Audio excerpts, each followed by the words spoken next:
start having some open discussion.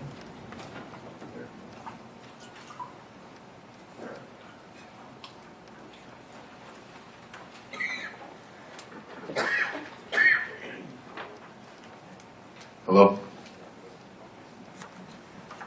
Yeah, so again, what do you see as the top challenges facing our nation as we strive to restore healthy, resilient landscapes? If those of you in the back can't see it. Top challenges, I think Gary and Jim both kind of hit on the point that there's a lot of competing needs. There's many different issues that are out there that we're trying to identify and work on and try and address. So they're looking for federal funds, they're looking for federal support, and there's different needs in different areas of the nation, but to some degree they're all sort of related. But what I think is we need to come up with innovative solutions to these complex problems, and I am an extreme advocate on this because I participated on IFMAT and I saw at a national scale what tribes are doing, and they are probably the best models for environmental sustainability. And so if we're looking for innovative solutions, I mean, just going to Indian country and kind of seeing what's going on is, I think, our best bet. So either communicating our story more or just looking for tribes to build better leadership roles and kind of act upon and, influence the land on a broader scale, I think would be important. But I think another challenge is we are, again, competing for media and social attention on all these different issues that are affecting people and society. But I think we need to explain why forestry needs to be up on the top of that list and why we even need to restore these landscapes. Because again, coming from my background in science, I still kind of miss that main point about forests and forest restoration.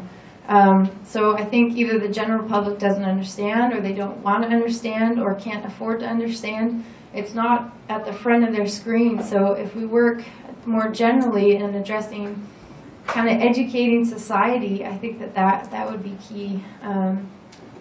So I think that's it. It's just a real complex thing, and if we can consider, broader educational programs or kind of convincing the public on a broader scale, maybe that's one thing to consider. Thank you. So from my perspective, the greatest challenge for us is relevance. Relevance, from my perspective, equals budgets. And if you assess the public attitude of Americans, what they care most and most deeply about is water, as it relates to a conservation issue. Having access to clean water, they turn on the faucets, it's going to be available to them. The relevance of healthy forests to a drinking water supply and the dynamic tension about where we are, where we need to be, and the threats to it is absolutely critical to the future of the budgets to be able to do all the things that we all know need to be done across the nation. When you think about common facts and common stories, we need to be unified in those stories. We've been able to effectively use information from the Forest Service, for example, that 50% of the freshwater supply of the American landscape, it comes off of federal lands. Just though that one simple fact is critical to the stories we tell to Congress. If you don't give the Forest Service the essential budget, we're going to threaten the future of the freshwater supply of our nation. Base budget conversations. If everybody is unifying in the combination of united the lands under the control of Indian country, under control of the conservation community, and the Forest Service equals X% of the water supply of America. If we don't manage those lands for resiliency, we're not going to be able to guarantee agricultural stability, crop stability, our national security. That is going to be the relevant issue. And we need to be able to push and push really effectively with a common message to be able to get the resources critical to our work. Okay, so what's the next question again? I think you can go down the layers of what those things are, but the connection to these places, and what they mean to us, and I really think the importance of what I'm talking about is we get into this forests are in trouble, it's as Gary laid out, and this idea of how do we get action to happen on the ground. And as we're witnessing across, and you get into collaboration, you get into all these different roles, but the idea of urgency, and I want to use that as an example. Back in the 90s, our reservation in Yakima, we had a western spruce bloodworm outbreak that was defoliating a huge portion of the reservation. We were seeing those activities happen in a landscape level, and we were able, because we saw the trees turning orange and we saw the impact that would have, we were able to up our ante and start getting activities. And a lot of the folks that are from Yakima here today, we were all out there. We were working our butts off, making sure that what we wanted out of our forest would be retained, but also to make sure that the loss that is a part of that is there. And so that sense of urgency, I think, and that idea to what it is. When I started in forestry at University of Washington going to school, the Northwest Forest Plan was the key kind of document. The idea of this anti-forestry, you shouldn't cut trees, you need to leave them up on the landscape. This whole concept was what was moved America. The idea of spotted owls, and now we have our own biologist that talks about it, and we need to harvest around these areas. But the idea got into this concept of forestry as this big, bad, ugly thing. And that's the thing, the conversation, so, you know, the role of Smokey the Bear, the role of all this public attention to this. We need to get tied back onto what the forest is and how, and the importance of if it provides for water, if it provides for those things that we have a place in. And I think that's, the urgency is a really important part. And then one of the other panels that's going on right now is where are our future foresters? Where are our future natural resource leaders? That's a huge concern for us. Our kids are, and the next generation's got their head in the phone, and that's how you have to text them to get their attention. To say look up and talk to me. And I think it's those things that is how do we get them to go for the hikes and to understand what those places are that they're connected to. You know, we're fortunate of our connection to our history and our past on the land, and it's those things that I think are. But that sense of urgency and the roles, and I'm coming from tribe side. The roles. What role can the tribes play on how we've acted on our land?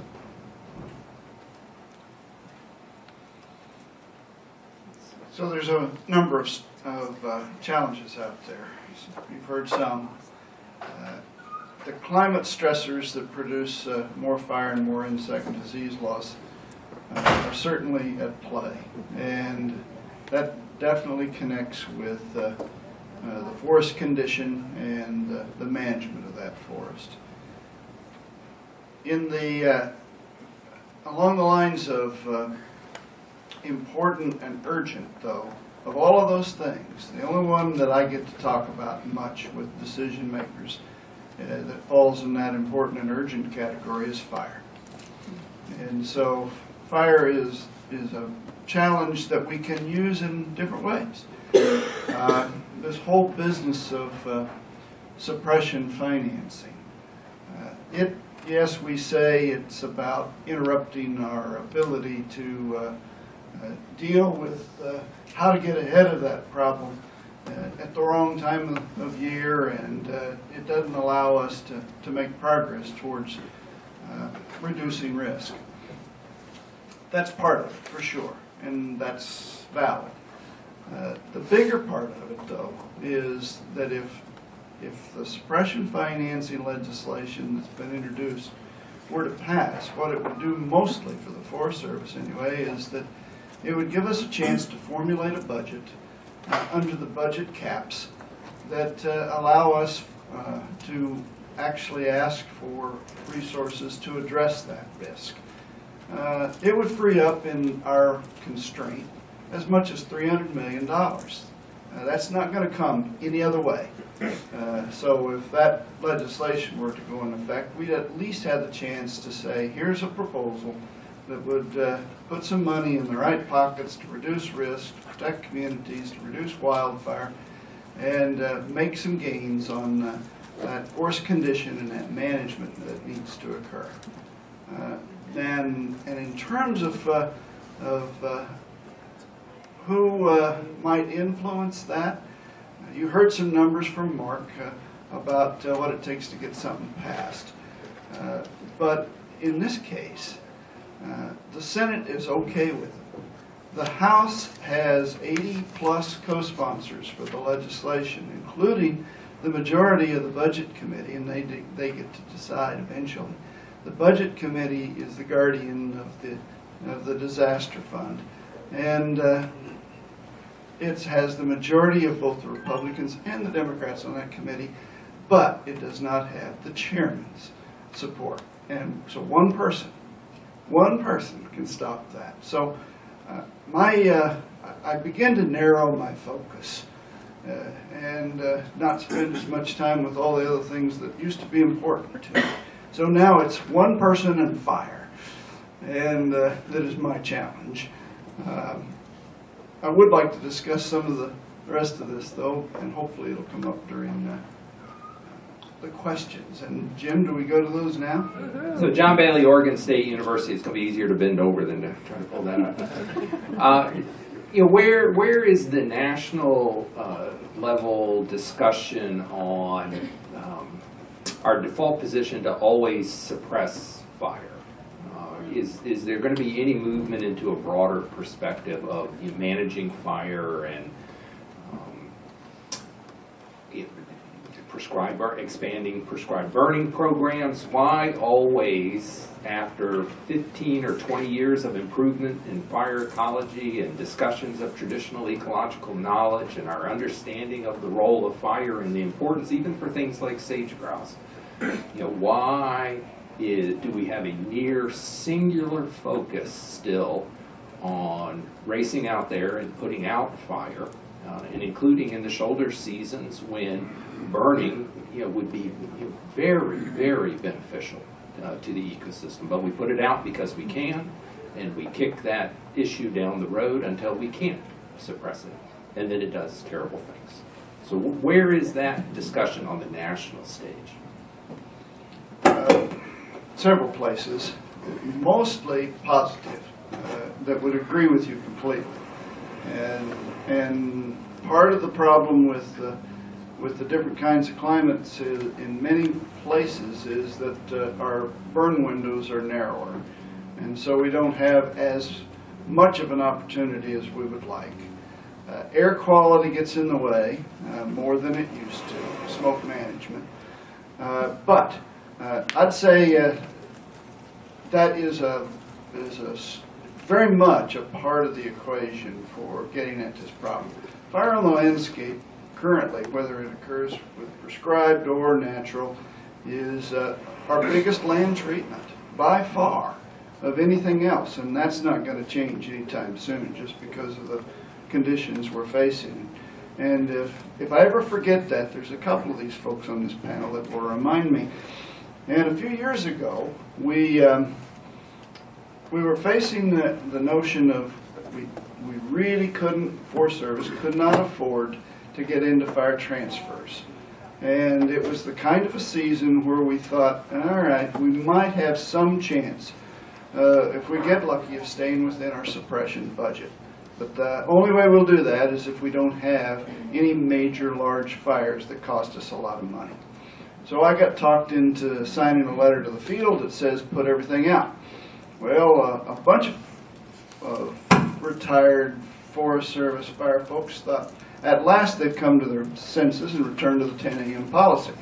Well, that wasn't the intention. The intention was to stay within a budget that particular year. A bunch of the Forest Service people that have been using fire, natural fire, managing it in a different way, especially in the backcountry, just went nuts. And the press really raked me hard for a while, and I'm not sending out any more of those letters. But it really established that it's in the culture of the agency now that managing fire for different ways for different reasons is alive and well, as it should be. And I just want to say, I think managing fire is important, but a real key component in that conversation I think is important is, for a lot of the land, it's moved away from having fire on it is actually more destructive now, and you do need to do additional treatments prior to that.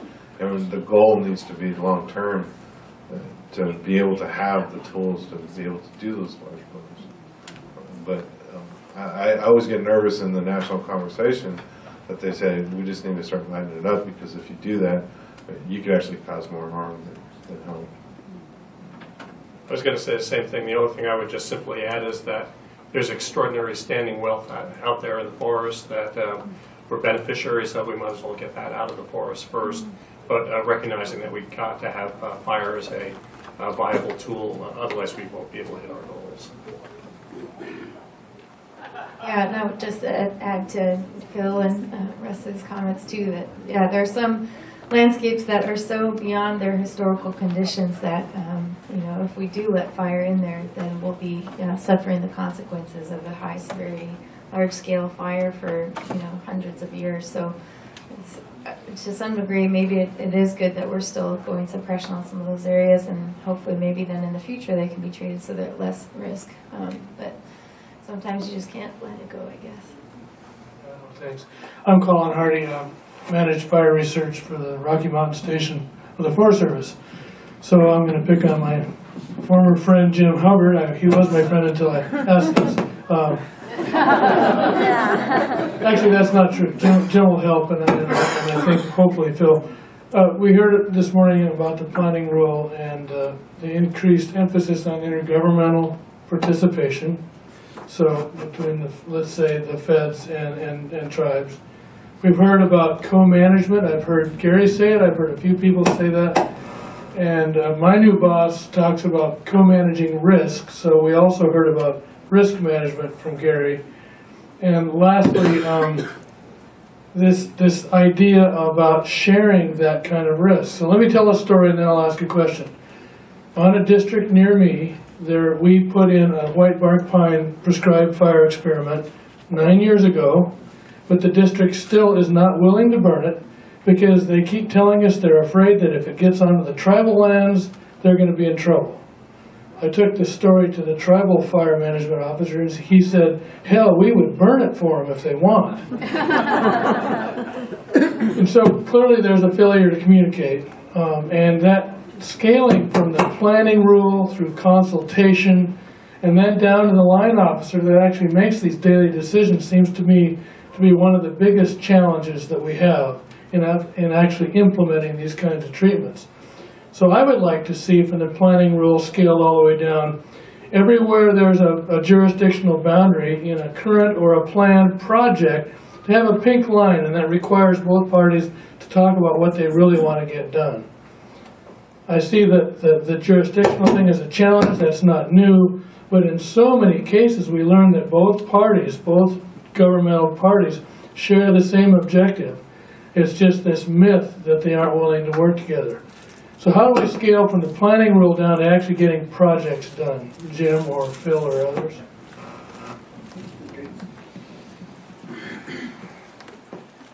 So, in response to my former friend Colin Hardy,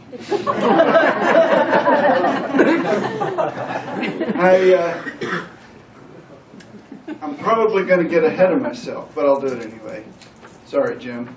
But I mentioned that $55 million increase, and that it got held back so that we could start to think about how we might change the way we do business. And I have also changed, or been told I should change, my middle name. And my middle name should now be Cross Boundary, Jim Cross Boundary Hubbard. Because that's all I talk about, is cross boundary. And that can mean a lot of things. It doesn't mean that the tribes have to cross the boundary to do the burning on the Forest Service, although it could mean that. It doesn't mean that the Forest Service has to cross the boundary to protect communities from risk with wildfire reduction, although it could mean that.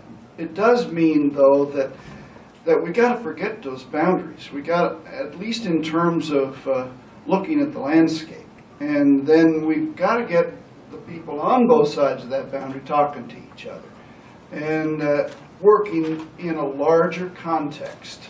I am convinced that if we don't work in that larger context, we won't succeed. The cohesive strategy talks about landscape, communities, and response.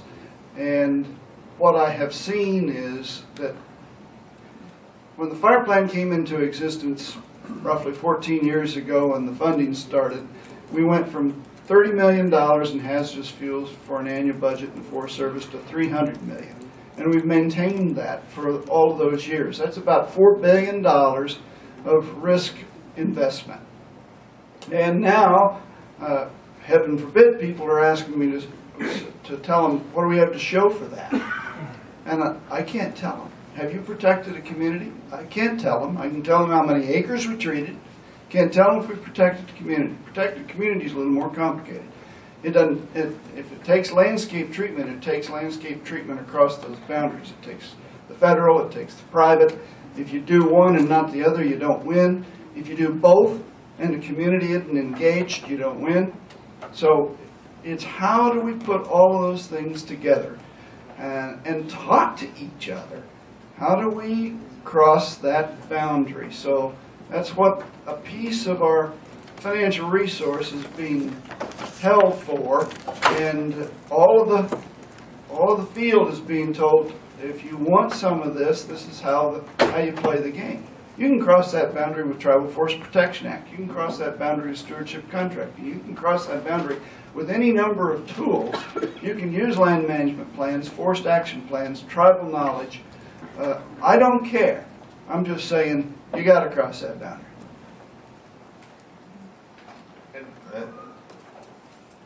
Going into this conversation, I think, is one of the key elements to our thought and how we do things.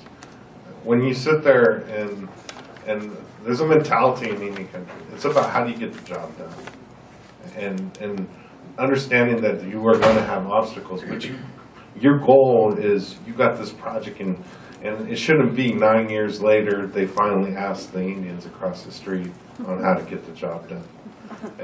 There should have been a call right away. And how do we change that mentality? Because I think if you talk to any tribe across the country, and we've seen the abilities of the tribes, we're mixing and matching our funds to make a project happen on the reservation. And if we can enhance that opportunity with working with the Forest Service and adjacent, and to make something that would actually be a profound statement onto those things.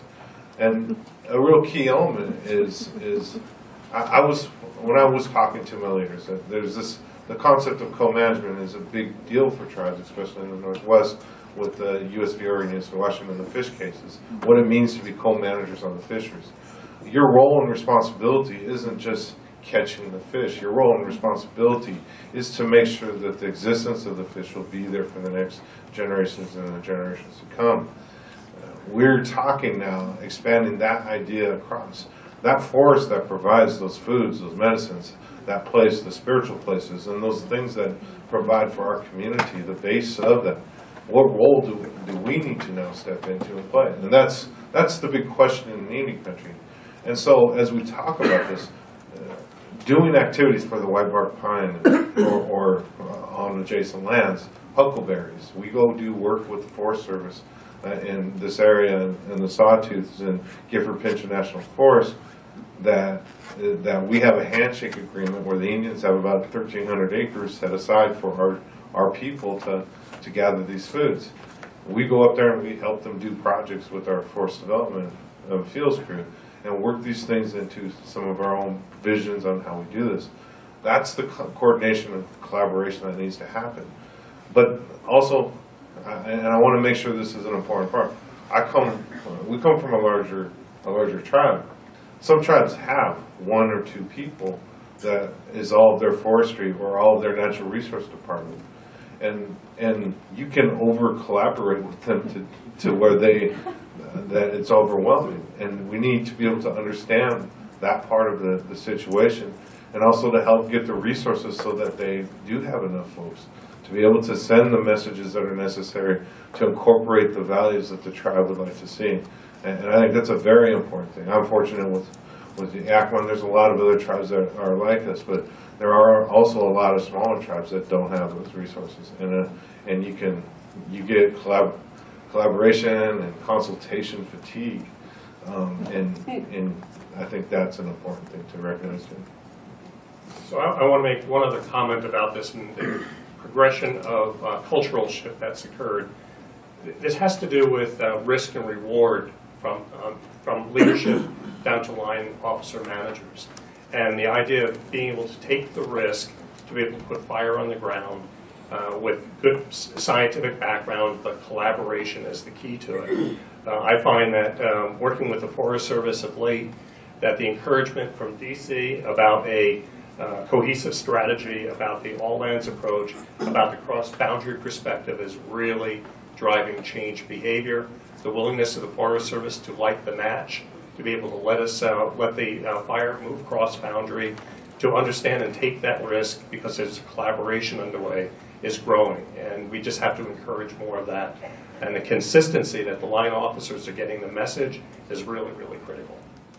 Hi, Al Murray, Forest Manager, Forest County Potawatomi in Wisconsin, and just a few insights that I've learned. We've been trying to create a collaborative in Wisconsin, and a few understandings. I mean, we can sit here as a room full of foresters and talk about policy and forest management all day long, but landscapes, I mean, just the whole title that we're talking about, healthy, resilient landscapes.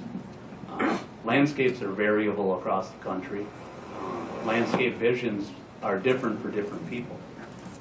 Forest shape communities and communities shape forest. Borders and interests split the communities. You know, tribal stewardship of lands and forestry, excellent story. But if you really look at the ability of tribes to retain communities with all the adversity that they've gone through, that's even more impressive than the land management ethic. On this whole issue, we need to step outside of forestry and we need to start talking about communities. Tribal communities are excellent stewards of the land, integrate management, and oftentimes put management of non-economic benefits above economic benefits.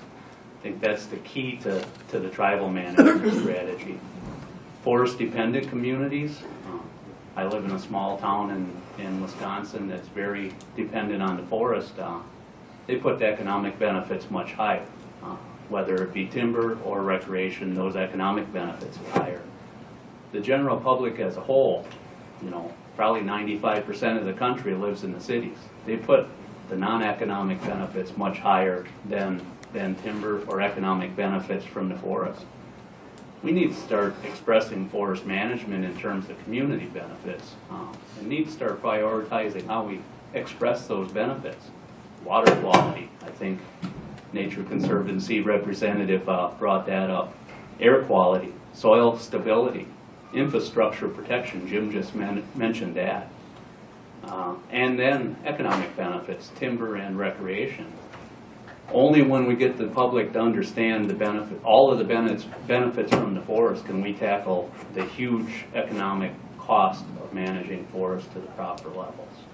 And at that point, then we get the support to increase the funding that we need to do forest management. And that's all I have to say. Marshall Pecor, maybe elaboration just on that point. I think the thing that I've seen, and I've done a lot of time selling Indian forestry over the years, from videos to different groups, some within the choir, a lot of them out of the choir of forestry, and a lot of them I take them through the field, and you show them the success. And usually,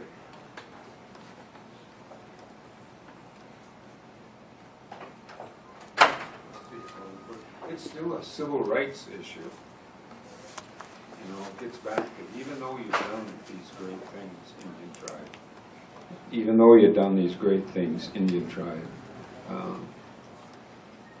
there's that holdback from believing your story, even though you're probably walking through the story of the success of the public. And this is a majority of them. Maybe they don't admit it. But the problem that we have in Indian country is selling the story, even when we're successful, as we've been talking about, is still our image.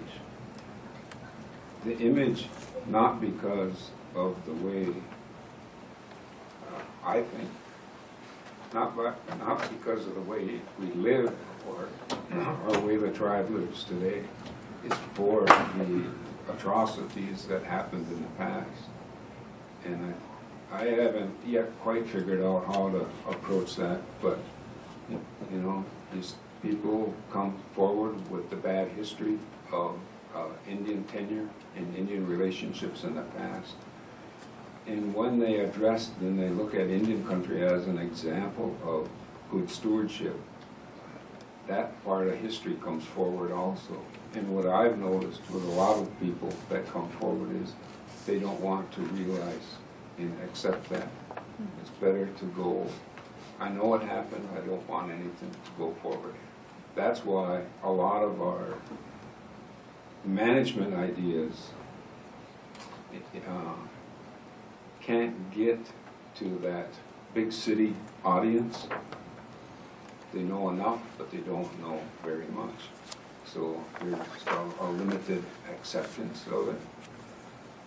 But I always looked at it as it's got to be a grinding, long-term approach to constantly do it. But I think one of the things that I look at myself and our tribe that we could have done better is sell ourselves and tell the public more about the history and more what we can do today to get over some of that stuff. How to do it more proactive, I'm not quite sure. I'm sure there's a lot of smart people that can figure that out better than I, that could give us or myself direction. But it is an issue. Whether it's, yeah, you did the best forest management that I ever seen. You're what I want to happen on my lands. But you're an Indian tribe. I ain't quite sure if I want to face it because of some of the other stuff that has happened. I hit that a lot. And I think that's one of the obstacles maybe we got to overcome and develop to strategize for. A lot, whether we're selling it to the Forest Service or writing an article in SAF magazine or whatever, that's still singing to the choir. Getting it out beyond that to those gardener clubs, to those political clubs. And I've tried some of that. Church clubs within your own community that aren't forestry or aren't the wildlife club and all the rest of it. That's a little tougher sell because that's where you hit that attitude problem. So I think one of the obstacles that we got to do is how to sell our image more proactively, long term. I think we all got our ideas of things we want to do better, but maybe that's something we've got to address more holistically. So I told you I focus more. I focus on something important and urgent like fire that I can get somebody to listen to me. I focus on not the public, not the Congress, but the chairman of the Budget Committee. Somebody that can actually make a decision that allows us to make some progress. And then this cross-boundary business. So as far as I'm concerned about how we might get some more done on the landscape, that those land management plans that have caused the Forest Service so much trouble and that maybe are on a different path, are made up, are put together with a whole lot of stakeholder involvement. Maybe that's a lot of people in the choir, but it's still a land management plan that gets accepted and put in place. The same thing for the state's forest action plans. A lot of stakeholder involvement, usually people that are closer to the issue, not the general public in the city. But it sets a priority that everybody to the governor supports, so that action can move forward. The tribal lands, I completely agree that most tribal lands are better managed than any of the other lands that we can look at. And the anchor forest begins to show, all right, let's use that and expand that concept, and it's still testing different ways. I'm convinced that you put all that together as a package across the boundary and people working together, that some progress can be made and that we can get some more management activity accomplished. I'd like to add in just one part to that, because I also come from a tribe that, and I've had leaders that say, you know, we need to be careful. We don't want them spending too much attention on us because they might slow down what we're doing. And there's a balance there that we try to maintain. But you go out to our lands, and you know, with any of our folks here, we're proud of what we've accomplished on the ground. And we were at Menominee last year, and the pride that was there. And I think that's part of also our legacy of, you know, need to be careful, because we don't need somebody else coming in trying to tell us that what we're doing something wrong. And I think that is a natural fear that is deep and will always be a part of our history. Chuck Simpson, Coeur d'Alene Tribe. You know, it is true that, you know, all of us on the ground, in Indian tribes, you know, I mean, you give us money, we're going to get the best bang for the buck, and we're going to do it. This whole resilient landscape thing is just, you know, I'm wrapping my head around it, and, you know, it all comes down to funding all the time, you know. So we got this, you know, and I'm a fields manager over at the Coeur d'Alene Tribe, and we had this resilient landscapes, you know, shoved to us and said, okay, here's your sideboards, right?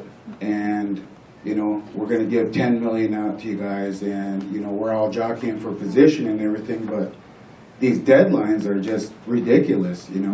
They give us less than 2 months, you know, to get something together, you know. And from my understanding, and, you know I'm on the record and everything, but, you know, that from my understanding, there was like 27 proposals that came in. I think 10 or 12 of them came from Indian country, and from what I hear, only 2 of them actually got funded for that. And I think it was like 600,000, you know, of that 10 million. So where did the rest of that money go, you know? And, you know, why is only 2 of the 10 of the 12 getting approved, and where's that money going? And this whole initiative, it's initiative 3336, you know, the sage grouse, you know. Again, I've heard earlier that it's not even an endangered species, you know. And I mean, I'm like a small space on the totem pole, right? I mean, a small agency, and we don't got sage grouse over our way, you know. And so we're gonna throw in a proposal, and it's probably just gonna get shoved underneath, you know, and probably not even applicable. So I just wanted to address that, you know. That's my comment, and, you know, just food for thought. Resilient Landscapes is an initiative, primarily a Department of Interior initiative. The sage grouse is definitely a Department of Interior major concern. Taking the form right now for the next few months at least, in looking, Fish and Wildlife will be looking at how we respond to fire and how we protect critical sage grouse habitat from fire. and prevent the invasion, the invasive species cheatgrass primarily from coming in. So just a general comment about all of that. Initiatives are driving us crazy. We don't need any more, but we're going to get them. And they usually come with unrealistic expectations and unrealistic timelines, even if they have a little bit of money with them. So that's any administration will have initiatives. And they also ebb and flow depending on where you are in an election cycle. So as the current administration entered its second term, they spent a couple of years actually trying to solidify what they had already put in motion the first 4 years. Now, as they have 2 years left, they're starting to look at different things that they might want to try to leave behind in one way or another. It drives agencies crazy. We try to figure out how we can make something constructive out of it. But in the end, it's engage as you see fit and as it fits your situation. Don't chase them. I don't think that's as useful as we would like it to be. So just know that kind of thing will continue to happen. The sage grouse is not a listed species, but there's a September decision coming up on listing, and the whole effort is to prevent listing. So that's part of what's driving that one, and so I guess be careful of all the funny things going on that are politically motivated, and concentrate on what we can actually do something with.